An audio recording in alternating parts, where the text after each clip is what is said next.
It's been day one of the work of the appointment committee in Parliament. Tonight, we do an analysis of their work as ministers designate for health and national security were vetted today. Some claims were made. We'll be fact-checking those claims as tonight we do the analysis with policy advocate Benjamin Asuman. And of course, we get to hear from some advocacy groups as well here on the program. Welcome. This is Xyz Tonite with me, Prince Minka.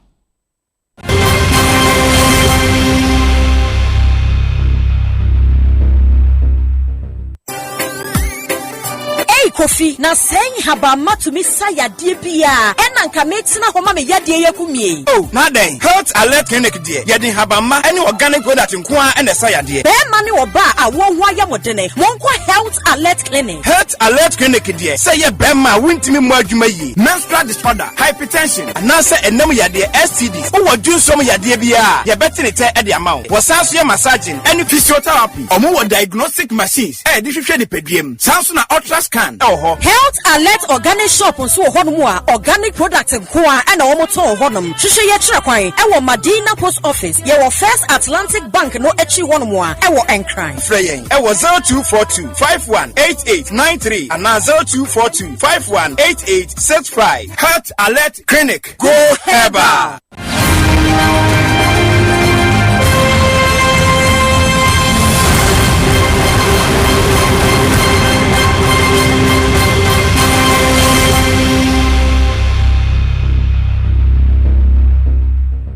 And as always, the show is live and interactive. Make sure to join us with your messages on the WhatsApp line, as we'll be displaying that on the screens shortly for you. You can also connect with us on Facebook and also on Twitter. And if you're watching us on YouTube and also on our Facebook page, that's Xyz TV, do connect with us with your messages as we go through day one of the appointment committee's work. Let's give you a fair idea of the key personalities that were vetted early on today as far as the work of the appointment committee is concerned. But before then, for those of you, our global audience watching us across the world, let's give you an idea of what the appointment committee in Ghana's parliament have been up to and their core functions really.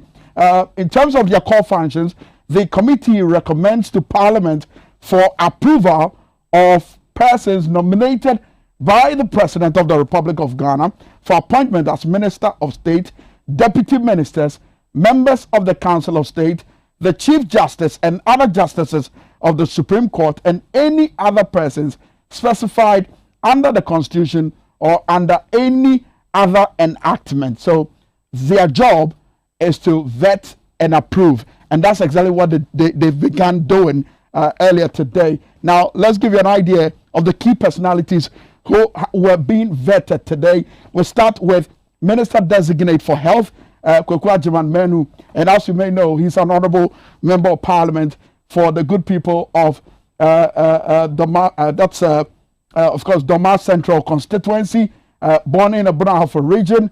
Kwekwajiman Menu was, of course, the Minister for Health from May 2017, and he's looking forward to holding on to that position. That's if he's able to sail through the work of the appointment committee. Now let's look at the Minister Designate for National Security, who was grilled literally earlier today. Albert Kandapa, born on the 14th of March 1953. He's a Ghanaian, chartered accountant by profession, of course a politician. He was the Minister of National Security.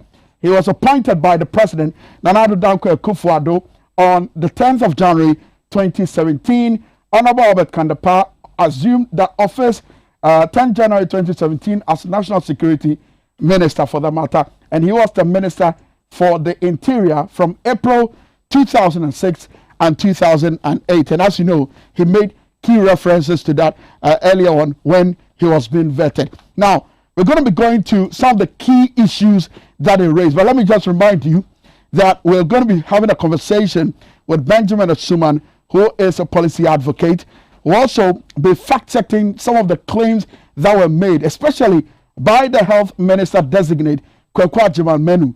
Did he really lie when he said that the president of the Republic of Ghana, Nana Addo Dankwa Akufo-Addo, never in any of his statements declared that they were tired as far as the fight against COVID-19 is concerned? We'll get to that shortly. Stay with us.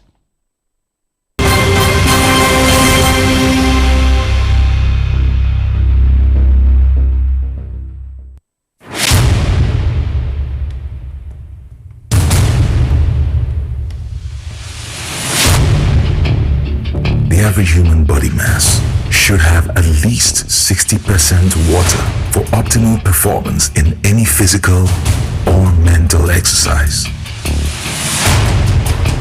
We can help you maintain it naturally.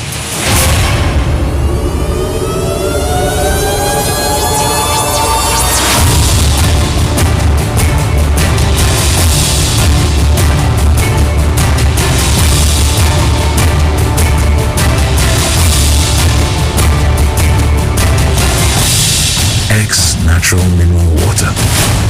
Simply natural.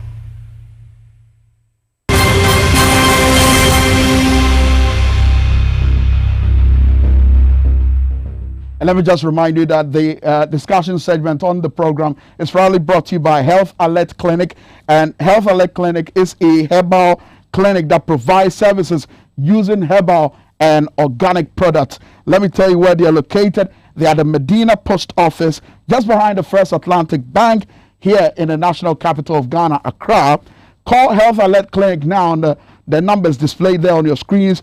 But let me just prompt you what the numbers are: 0242 518893 and also 0242 518865. Health Alert Clinic, they say, let's go herbal. Now, we're having a conversation with Benjamin Asuman, who is a policy advocate. Shortly, we'll hear from some advocacy group, specifically those in the health sector. You also hear from a security analyst, because we're focusing on the appointment committee's first day of work today, as they voted the National Security Minister designate and also the Health Minister designate, Kwekwa Jimamenu, who, by the way, Benjamin, as I welcome you to the program. Welcome. Good evening. Good evening. Who, by the way, and I mean the Health Minister designate, has been making some claims, specifically with regards to some infrastructure development as far as the health sector is concerned. Now, he claimed that the La Polyclinic had been completed. Now, when he made that claim, it resulted in literally a tussle between himself and Honorable Haruna Idrisu, and of course the question as well. I want you to watch this. With abandoned projects and projects that have not been completed as I speak now. What we started came last year or so, 1.5 years. That is when, getting close to elections, you saw me commissioning and doing sword cutting and several things in health. So going forward now, you will see a few ones that will come up, like the Lawan, the Central Medical Stores, the hold it. The Lawan, what's wrong with it? It's become a football park. So what assurance are you giving the people of Lawan in this committee, like General Hospital? The contractor mobilized to site. You will see only the present commissioning plaque. Just the. What I'm saying that since after Christmas, I haven't been to the site. They haven't done the site meeting to have brought me a report. When you are confirmed, will you visit like General Hospital to monitor the progress of work since the president cut short for it? Did you say I should go and do that? When I finish, that's okay. Thank you very much. But honorable colleague, you know how I told the country to see health infrastructure. Me, I won't leave this thing sitting down without me going there. You know my work. I was in Tamale on several occasions before. Eric, continue, Honor Eric. Thank you.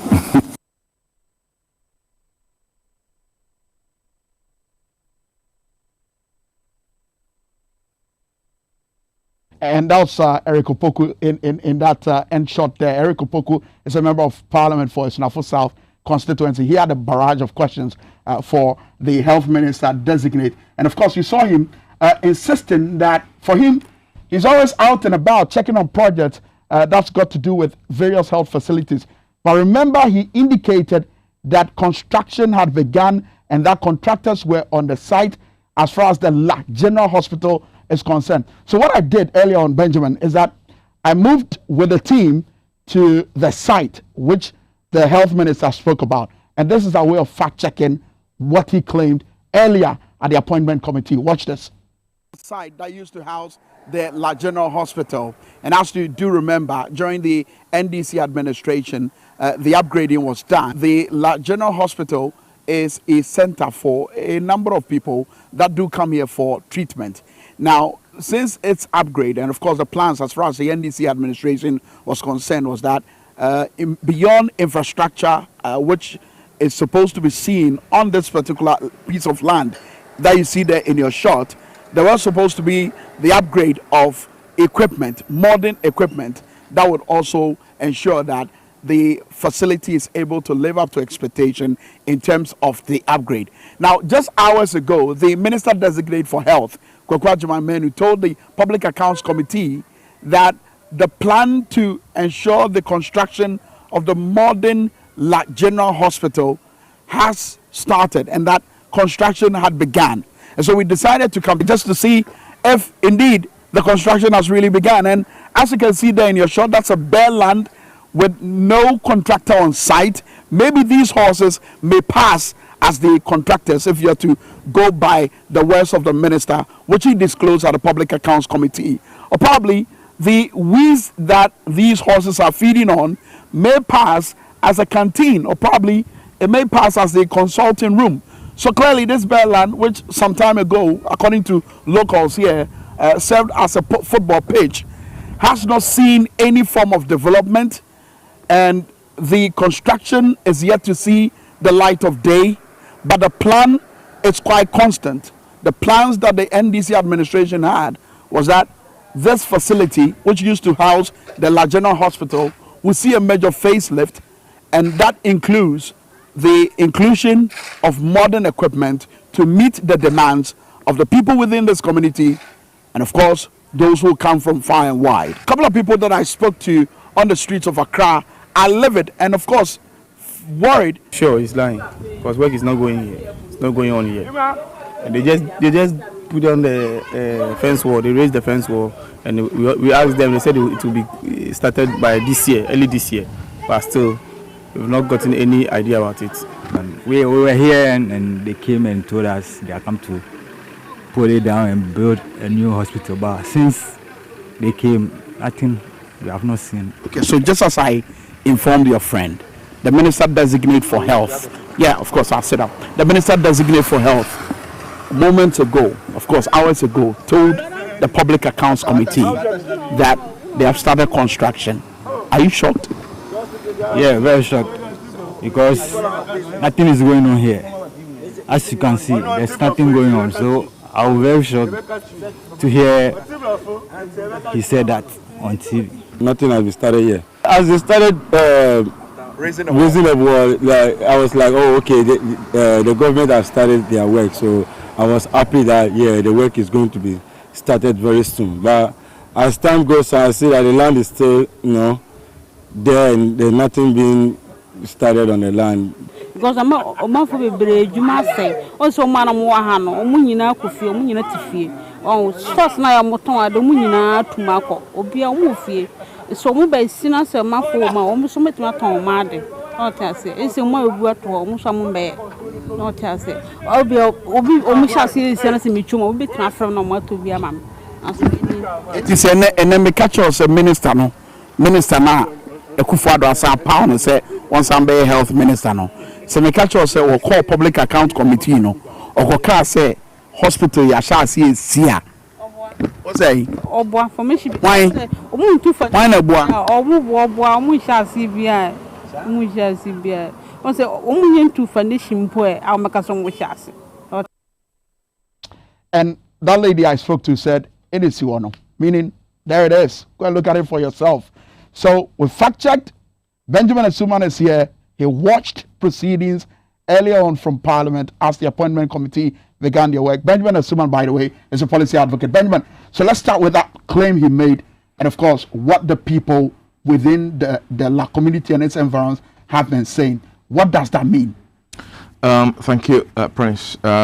Simple terms, under the standing orders of Parliament, specifically Standing Order 172, Parliament's appointment committee is supposed to vet ministers and appraise them of their competence level and their preparedness to take up that position that the president has nominated them for. Now, if an appointee gets to the appointment committee, you are supposed to swear an oath. And the oath part of it say that I swear that the evidence I shall give in this matter shall be the truth, the only truth, nothing but the truth, so help me God. So just as it's done in court. That's right. So should you lie, as we are watching, by this reportage, should you lie to the appointment committee? In law, it is perjury. And perjury is lying under oath. And that is a punishable offense. So what has just been shown on TV, everybody watching XYZ right now should not be in doubt that the nominee, Honorable Ajimai Nenu, has perjured himself. He told Parliament that contractors are on site, and that the last time he went there was in December. In December, actually. And he also added that it's something he does, of course, frequently. Checks on projects that are ongoing. And that December was ending of 2020. By 2021, he has not gone there. So that's about just 2 months ago. Fact of the matter is that everybody who knows La General Hospital, its location, knows that it has been fenced. And if you happen to pass by that area and you peep in there, it's a park.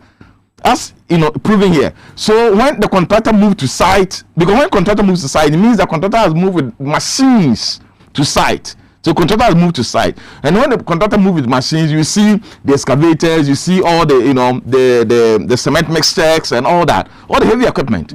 That is, contractor has moved to site. Clearly, contractor is not on site. The equipment and machinery are not on site. There's no digging that is ongoing there for you to see that they are even brought materials. So the minister nominee has perjured himself. Because he has perjured himself under the standing order, he cannot pass. But what about those who would argue that maybe a follow-up question could have made his position clearer? Would you, per what you heard in terms of the answer he gave to the question, especially when Haruna Idrisu sought to clarify from him, would you be able to make that point that indeed he has perjured himself? A follow-up question I would have loved. Today's vetting, there were many gaps that were not filled by the NDC members of parliament, which is disappointing. But even as the follow-up question did not come, specifically he said in December he was there and the contractor had moved to site. Now, we all know that La General Hospital has been pulled down for nearly a year. And you are saying that in December you were there, contractor has moved to site. Evidence shows otherwise. So even when a follow-up question was asked, the follow-up question would have only ended up embarrassing him the more, because it would have forced him to say, oh, I saw the contractor's voice, because contractor moved to site doesn't mean the contractor himself being there. It is his boys, his foremen, his workmen who are on the site. Evidence shows otherwise. So it couldn't, the follow-up question would have even kept him more in the dark and would have even buried him. It would have made the job of the appointed committee much easier to disqualify him. But Benjamin, that wasn't all, because one other issue that also came up, and of course another claim that was made by the health minister designate, Kwekwa Menu, has to do with the insistence by Alhassan Suhuyini, who put it in the form of a question that the president, Nana Danko Akufo-Addo, and Ajimamenu himself, according to Ajimamenu, were tired in terms of the management in our quest to fight against COVID-19. I want you to listen to that banter, Benjamin, and of course our viewers, and let's discuss. Just watch this. The honorable nominee was on radio and said, out of, I believe, frustration or exasperation, that he was tired, and that the president is tired, and that all those who have been working on the COVID team are tired. Mr. Speaker, based on his admission of being fatigued, how can he convince this committee and the people of Ghana, given the fact that COVID doesn't seem to be showing any signs of going away anytime soon, that he still has the energy to continue as Minister of Energy, given the admission that he's tired? I mean, the Minister of Health, sorry. What I would say, I understand the last bit of his question. first. That can I continue doing away? Honorable Chair, I have the privilege of having my wife here. So probably she can assist me answer that question. Adja, am I tired? You're out of order. Mr. Speaker, sorry, Mr. Chairman, the translation of what I said here is wrong. 100% wrong. I made this admonition at a function in my constituency, the Mahinko, and I spoke in Buno. So whoever translated it to English got it entirely wrong, and that is not what I meant. Thank you, Mr. Chair. Is there anything you want to tell us relating to that matter? Then I can say yes. So he went on, and of course had to re-echo the admonition that he said he made when he was speaking to a group of Ghanaians in his home region or his hometown, Doma. Now, what we do have is that clip which was made reference to, and I would want you to listen to that audio clip. I would want you to listen to what he said specifically on that day when he indicated that, you actually listen to this. Police station. Enti bechibeko sana esebero court. Nibeko boka. Na MCA yesa ne be because voluntary compliance say one shim so ishe no enye. Mebe ushia mantie no ne maya ne bikruma.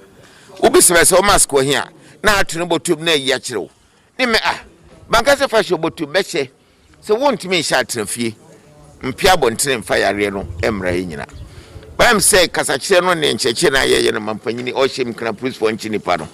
Nkranse bejanjamberia otika no dro no ni bia trotro especially any tax ni ade no yedim ni police for no eno ebeka say anya sa yade ron koye de bia ye positives no kwa na ekosoro ya hwe yo bedu ba bi no positive no be turn into critical illness anadu abre ya ye dia ni mu ya bre kasa bebre ba yaka anamona yatu na fe yadu ba bi senka de no adu point ya huhu aduro se ya ye nchihye ya ye de wi ne makese miensape we nsa hohoro na fe social distancing na ye nyina ye mobu mu kohia fa akopre no that is all ye di weswa ya de no be kofu mamaye ti mestre nuanom bromane Ghana nyina ye di samre su nya fanya adwuma na ka ye bo ne bra ye bre abane so enya hoto kakra. Well, so that's Kwakwajima Menu there, who spoke way earlier in his hometown, Doma. Now, Benjamin, just when he was explaining what he had said, and of course, trying to make the point that he was taken out of context. You remember, he had to do a rendition of what he had said in his native Bono language. I want us to just go back to that clip. I mean, when he spoke in Parliament earlier today, and just take a listen to exactly what he said in Bono when he spoke before the appointment committee earlier. Watch this. Nana may can say yes. He's alluding to what I said. Say nipa ensha mask. Eho huyensa. Ye use sanitizer. Na ye adwuma no. Present na we are putting money. Ye dia hode nyile guso. Nipa nso nya ye no montie. Nti yare no enkoda. Does that mean we are tight? Okay, so translation. Kindly translate that to English. The emotions, Mr. Chairman.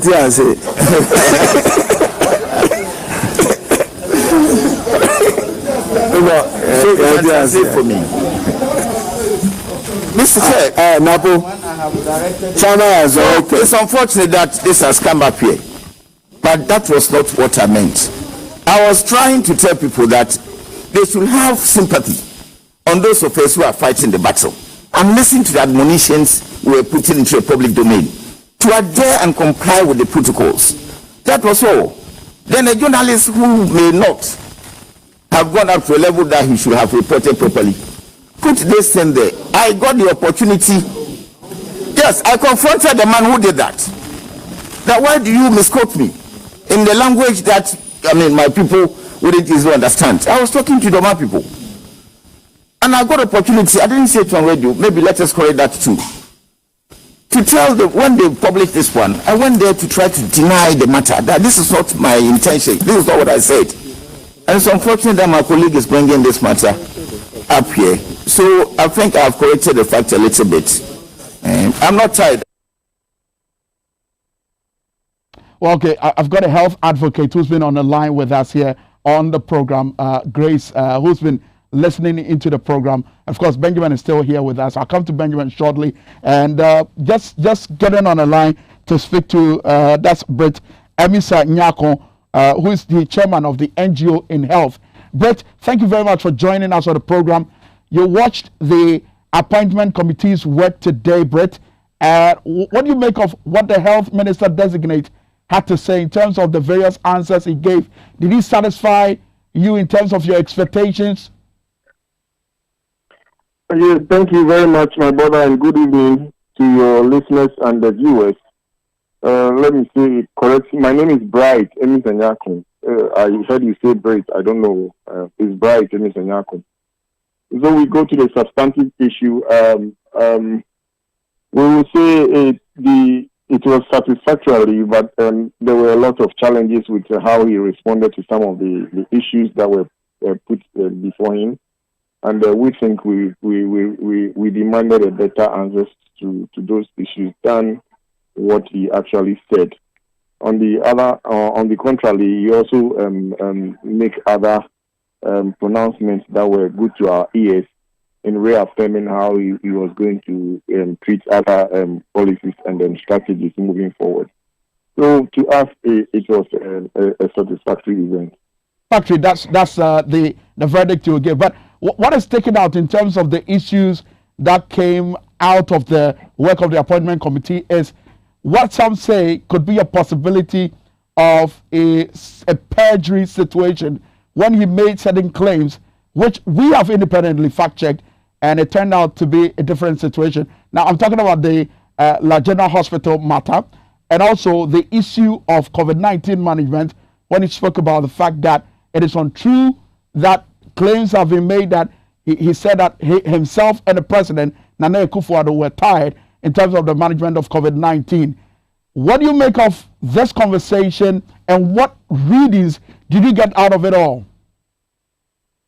So honestly, I can't admit to the claim that he said he and Nana Akufo-Addo were the managers of the COVID in the KIA. Is that what you are saying?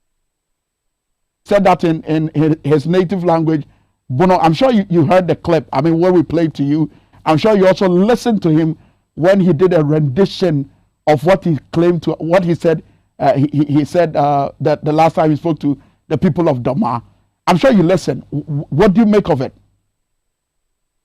So my thinking was he wasn't fully involved. That's what I actually heard, that he wasn't fully involved with the let me see, use the word recruitment of the frontier group to come and manage the COVID test in the KIA. I don't know whether that is what you want us to talk about. I didn't get you clear. Okay, then let me just re-echo my question. I'm referring to what he said specifically with regards to a question that was asked him about whether or not it is true that he said he was tired, himself and the president, Nana Akufo-Addo, were tired in terms of managing COVID-19 when he spoke in his native language, Bono, the last time. Yes. I heard him loud and clear. I think that was unfortunate. I don't know whether he was provoked by any reason to say that. And you and I know he did his best with the management of COVID together with the president. The president did so much well in raising a lot of funds, and he has also been on top of the job by moving up and down in managing COVID along the way last year. But that admission of tiredness or fatigue, what does that say or tell on his work as a minister, who we should be seen to be at the forefront in terms of the fight against COVID-19? Does that translate into what we are seeing now, that you were tired, so you let them work for it to rise now? And whom do you expect to do the work if you are the first person? if after the president, who is the first gentleman of the land, it is you he has put in charge of health. So we look up to you. Even before the president, we expect you to advise the president on what to be done. So if you say you and the president are both tired, then we assume, the assumption is that you are tired. That is why you have left the job for us to see what we are seeing now. The rise in numbers of COVID, is it as a result of your tiredness? Because you worked so tirelessly to support the reduction. As at September, November, they were somewhere around 300. And if now we are looking at still 7,000 and over, and you tell us you are tired, then we tend to assume that that's the reason why you have left the job. And I don't know why, if you are tired, you now would wish to come for it again. And it's rather unfortunate you made such a statement. And that is why, from what I want to ask, was it provoked by somebody or something, or what actually ignited those words coming out of him? But probably we only demand that he said it out of unconsciousness. But if he really meant what he said, then he is not ready for it again, because he will get tired along the way. But did his failure to admit that claim in any way help him? Not at all. He should have admitted and apologized. He should have given us reasons why he said that. That would have been healthy. But to say that he didn't say that, to me, it's uncalled for, and it's immoral. I mean, it's not moral to say that I didn't say that. No way. Everybody heard you loud and clear saying you and the president were tired. So if you've been asked about this, you admit it and then explain to people, tell the whole Ghana that, no, I said this out of this reason. You know how I have fought for this. My life was on the line. Everybody knows you even had COVID. And we have all sympathized and prayed for you. And you are not coming back because, and we want to accept you because we think you've done so well. But if you say you didn't say that, then admittedly you are telling us that no, you just said it. I mean, anyhow, and you can't treat or manage a country anyhow in those ways. All right, very well. So he should actually have admitted and then apologize to that effect. Very well. Right, we'll leave it here for now, and the conversation obviously will continue some other time. Of course, that's coming from a health advocate. I still with you, policy advocate Benjamin Asuman. In terms of the answers, the questions, and what the future really looks like if Kwaku Agyeman should sail through, what do you think Ghanaians should be thinking? Oh, it will be a shocker for many of us who are monitoring the situation, because see, the parliament of yesterday is not the parliament of today. It's quite different. So we expect that even when it comes to the voting at the committee level to approve, we expect him to lose. You see, it's not only about he denying his own words or saying, President Sabre, it goes beyond that. He feigned lack of knowledge with regards to frontiers. He feigned lack of knowledge with regards to frontiers, which is a company licensed by government of Ghana to test people at Kotoka International Airport, whoever is coming in, and charging $150 per person. And if you look at the numbers of people who are coming to Ghana, the amount of money that the company is making within a month is over $1 million. It's huge. Thousands of people are coming to the country, and they're making $150 per person. It's huge. And you cannot say that as a minister who is in charge of our COVID-19 fight, you are not aware. Look, this company is not licensed by any regulatory institution in this country to do lab testing. Two, this franchise company is not a company that has a track record of doing laboratory tests in Ghana. So upon which track record, upon which basis, which due diligence, for which reason we ended up with that company? Then you say that, oh, it's a task force that the president appointed that was in charge. No, you, the Minister of Health, you are a member of that task force. In fact, you must chair it, for the task force to do its work. So you cannot feign ignorance. Initially, when Sweeney put out the question, he said, oh, yes, he later got to know and went in to acquaint himself with the operations of the organization, but he wasn't part of the awarding of the contract. Yes, you are not part of the awarding of the contract, but what is the ingredient? Finally, when it was put to him that, where is the contract document? He said that he's now going to chase for it and bring it. He was evasive on that score. He was a bit not forthcoming on a number of issues, for which reason they will all come back to hurt him. The president promised that because of COVID-19, within 1 year, he's going to build 88 district hospitals. Absolutely. Within a year. Now, the president said that in May. In July, the president had gone to announce that commencement of the project starts in July. Muntaka put it to you that the president's on record saying July. The president, you are the chief advisor on health to the president because you are the minister for health. You cannot advise the president that go and announce to the people of Ghana that in this month of July, I'm starting building 88 district hospitals. And if we are in February, 8-10 months down the line, there's nothing, and you are saying that the president said that was his vision. No! The president told us because of COVID, we must build 88 district hospitals to help us insulate ourselves from the disease. 1 year is approaching, and you have not built a single one. And you are here, trying to play politics with the issue. Look, let's advise. Any ministerial nominee who comes to the public account, who comes to the appointment committee this time round and attempt to do politics with the matters will have himself to blame, because should push come to shove, they may not get the vote. Because as it looks, but would they be exposed? Will that come clear? I mean, if you judge this position that you've taken based on the line of questions, the information that was elicited from by the members of parliament, would you say that we have started well and we are going to be able to achieve what you just posited? Yes, it didn't meet the bar for me. I mean, but it was fairly higher than what we are seeing in 2017, because we are comparing 4 years ago and now, when they came fresh 2017 and now. Today is better. For example, Honorable Eric Opoku, he pushed Adjamenu to admit that indeed the MPP government for the last 4 years has not built a single district hospital. Yes. Okay? But he mentioned they chip compound. He said, no, I'm asking about district hospitals. So he came back and said, no, Mr. Chairman, I have a follow-up. I'm asking you, how many district hospitals has your government built? They said, we have only built chips. What's the relevance of that question? It is relevant because the MPP in 2016 promised that all the ongoing district hospital projects that the NDC government of John Mahama were at the time doing, they were coming to hurriedly complete it and build new ones in districts who don't have hospitals. So you you didn't deliver. And your president even went ahead in the last year, 6 months to the end of his tenure, claimed that he's going to build 88 in 1 year. So it was a valid question to be asked, because the ministers in 2017 came to office on the back of MPP manifesto. So they are supposed to perform according to MPP manifesto. You didn't build a single hospital. So it was a valid question. And he was trying to be evasive. He didn't want to go on record saying that we built 0 hospitals or we didn't build any hospitals. So he was saying, we built chips compounds and some clinics.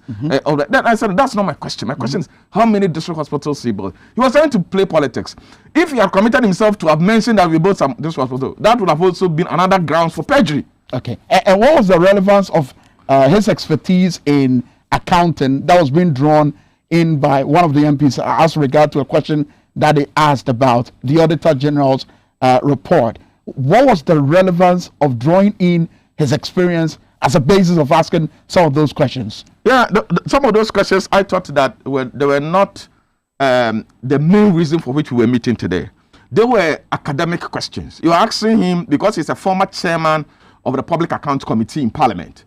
He's an astute accountant. He has been an accountant at Toyota Ghana and all that. He has worked as a Minister of State at the Finance Ministry and all that. So those questions are questions that has to do with his original expertise and not medicine or health. So they were trying to tap his brains on those issues.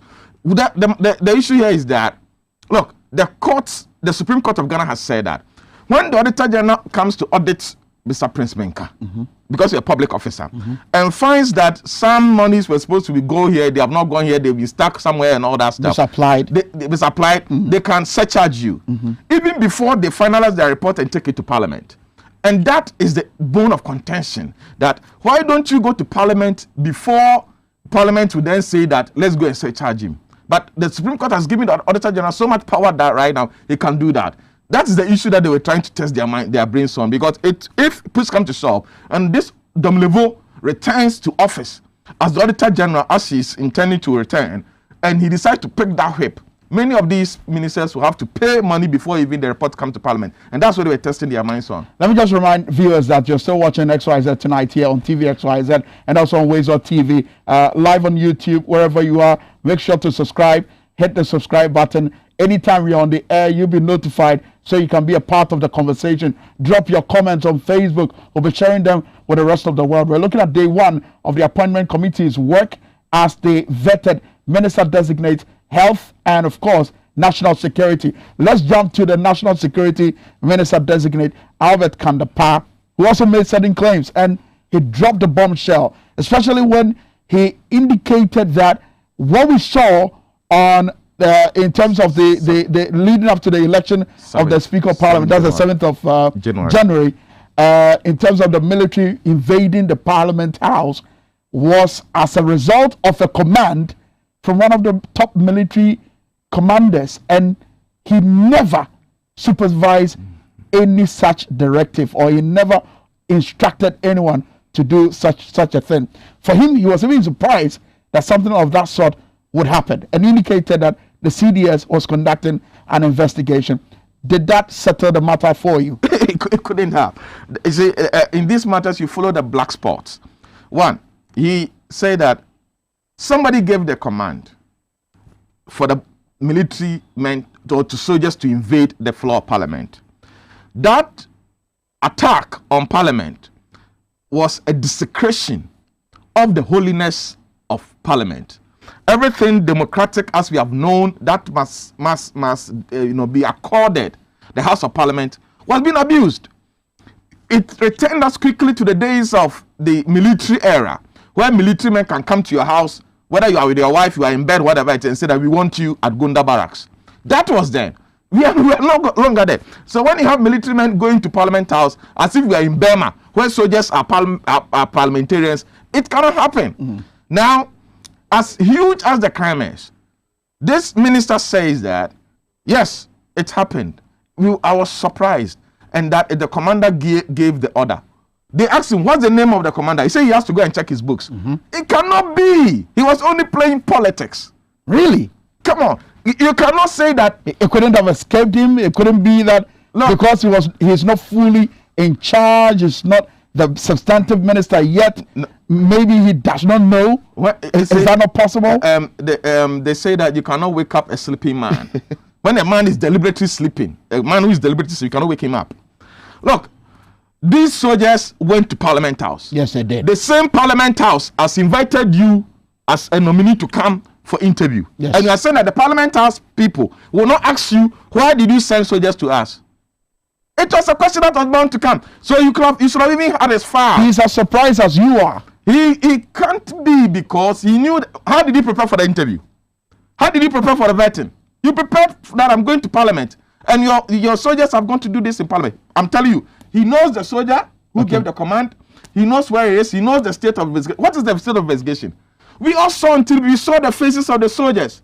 Just pick the 5 who were leading it, and they'll call their boys who were following them to order. Just hold that thought for me, Benjamin Asuman. Let me get on the line. Bring in Adib Sani. He's a security analyst. Adib, on that question by Honorable James Agalga to Minister Designated for National Security about the invasion of Parliament House by military force, and of course, it's indication that they came in as a result of a command from one of the commanders.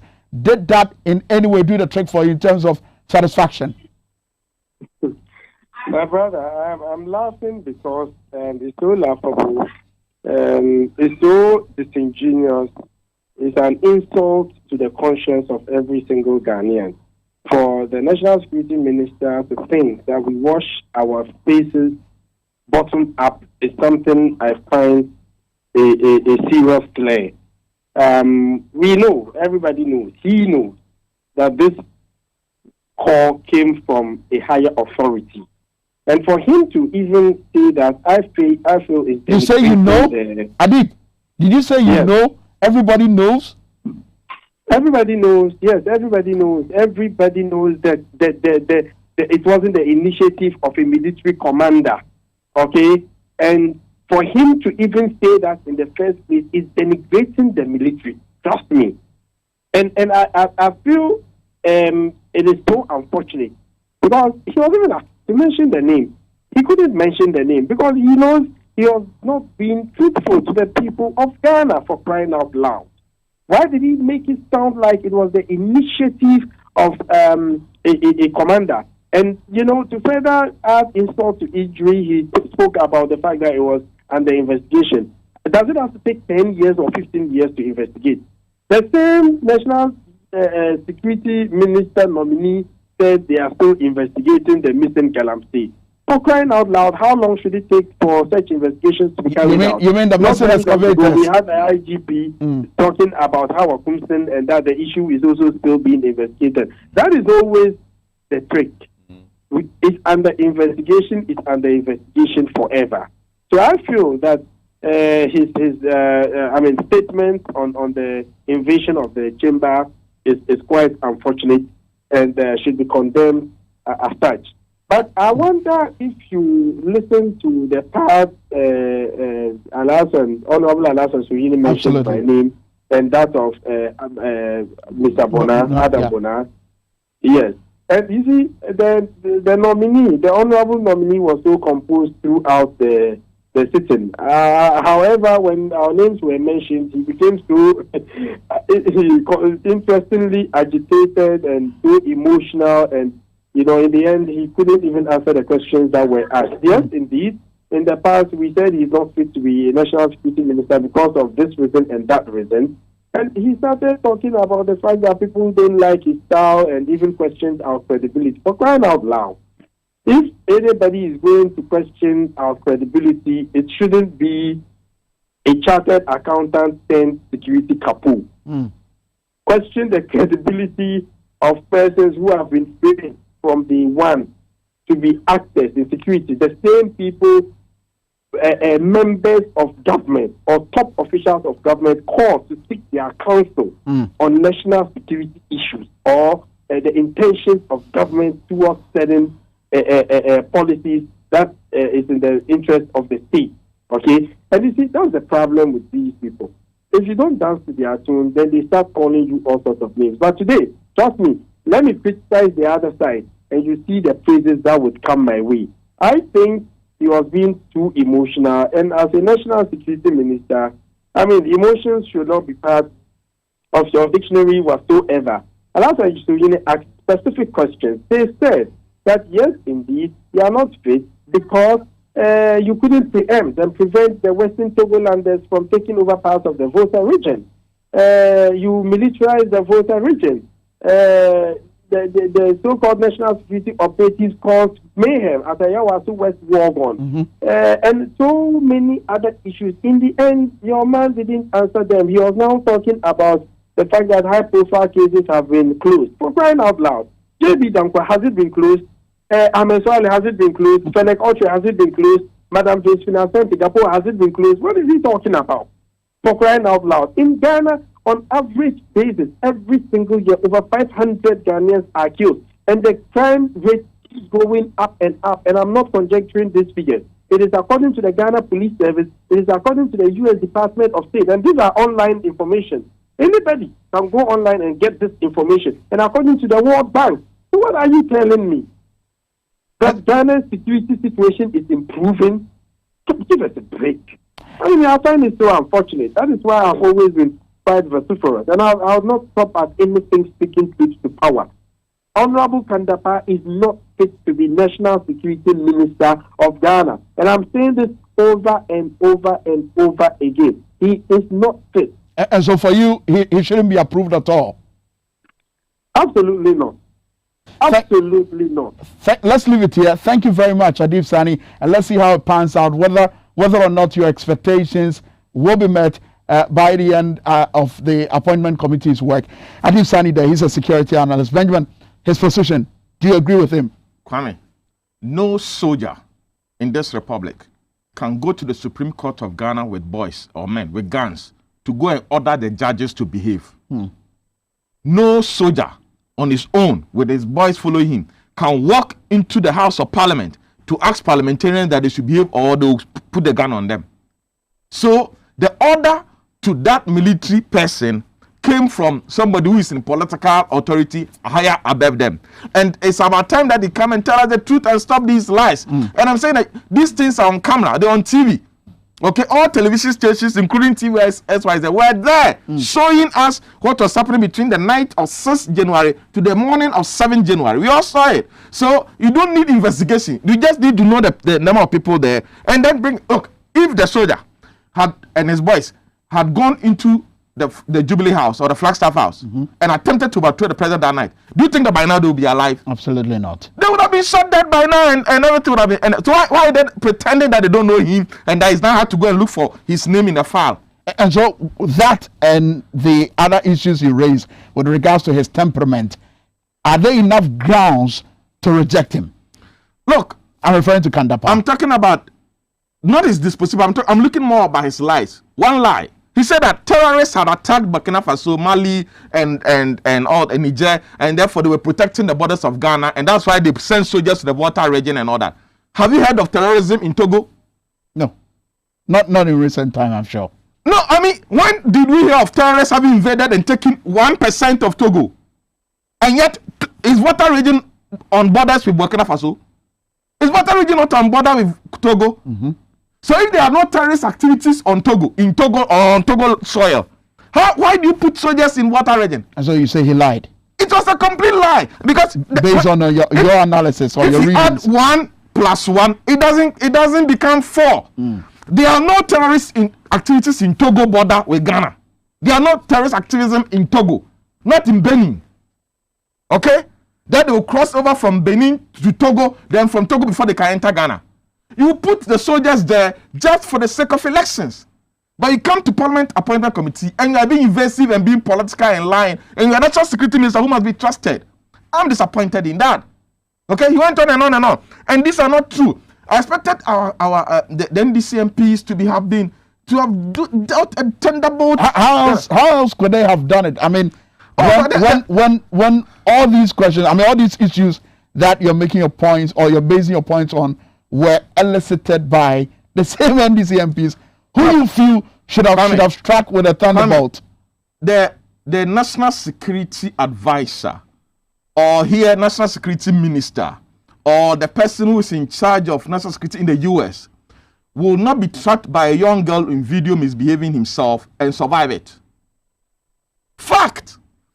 For him to have survived it and come to Parliament, and at the time that we were coming on air, they had not raised that issue and they were dancing around and not mentioning it. For me, it was surprising. Was it really relevant? It was so relevant that it goes deeper into how when there are issues how secured are you?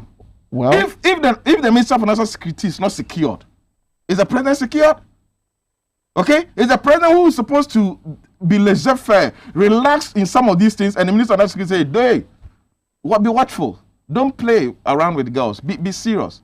Okay? But he himself was in the soup. So he cannot even checkmate anybody. That's a fact. Look, I'm saying the politicization in the President's Appointment Committee must end. And I hope that the Alassane Suhuyini today, what do you really call politicization? Did it show up in terms of the line of questioning or what? You know, look, the friendly notes, you are my son, I call you. But that has been the status quo. I mean, that has been the structure. Kwame, the stakes are too high. In the dispensation we find ourselves, the stakes are too high for godfatherism and my childhood. At least it puts the nominee at ease, and then they can come in with other questions. The business that we are there for must go beyond that, hobnobbing as friends and baby chatting. What is different about today?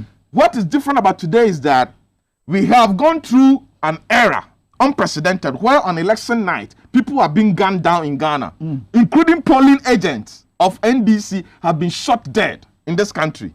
People who are protecting their democratic rights, protecting the ballot box, have been gunned down. You have a situation where the losing candidate has gone to court, and we are having all manner of roadblocks and strategies being put in place. And for the first time ever, the Electoral Commissioner says that I will not even come to account to the court or to the people of Ghana how the election went. Accountability is even being denied. The stakes are too high to go and be saying that congratulations on your appointment and you are my godfather and all that. No. Let's get serious. Today, I doff my heart for Suhini. He was super with his line of questions. Look, and Muntaka too. Muntaka's question that Adamenu dodge. Why? We all know that, and it's online. Google. Enterprise Assurance was the company that insured all the ambulances that were provided by the government last year. And Enterprise Assurance was a company that was not mentioned by Dwamenu because he knows that it belongs to Kenoforiata.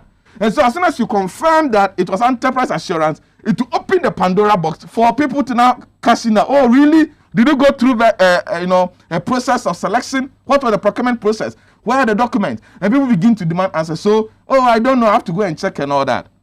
These political games that are being played at appointment committee must end. Ghanaians want the best out of appointment committee, want the best out of the nominees that will be appointed. If a nominee, you have been a minister for the last 4 years, and your conduct has come to be tested at this moment, we should have the highest of standard. And in just 30 seconds, tell me, how would you rate the appointment committee's first day of work? Oh, I can say percentage-wise, maybe 65 thereabout. 65, I think. But it could have been better. I mean, questions about mortuary men trying to go on strike and all that. That's not. I mean, that's not. That one can be asked at the plenary. You can ask a question for the Minister of Health to come to the plenary. Even if you get to a journalist, the journalist can ask him why are you not attending to the mortuary men. That's not why we are here. We are here on serious matters. For example, this is the same Minister of Health who said that UGMC didn't have a generator set, and for which reason has not been open, and that President Mahama was rushing to go and commission the hospital when it was not ready, which was found to be a lie by another TV station that went to do a documentary on it. And yet nobody asked him about it. And I'm sure this conversation will go on, of course, in your various homes, your cars, as we continue to monitor the works of the Parliament Appointment Committee. Benjamin, I would want to thank you very much. It's always a pleasure having you on the program. And thank you for watching us tonight here on XYZ Tonight, as always, live on Xyz TV and, of course, on TV XYZ, on Facebook and on YouTube. Tons of your messages. We've seen them. On Wednesday, I have time for your messages right here on XYZ Tonight. That'll be it for today. Catch you on Monday.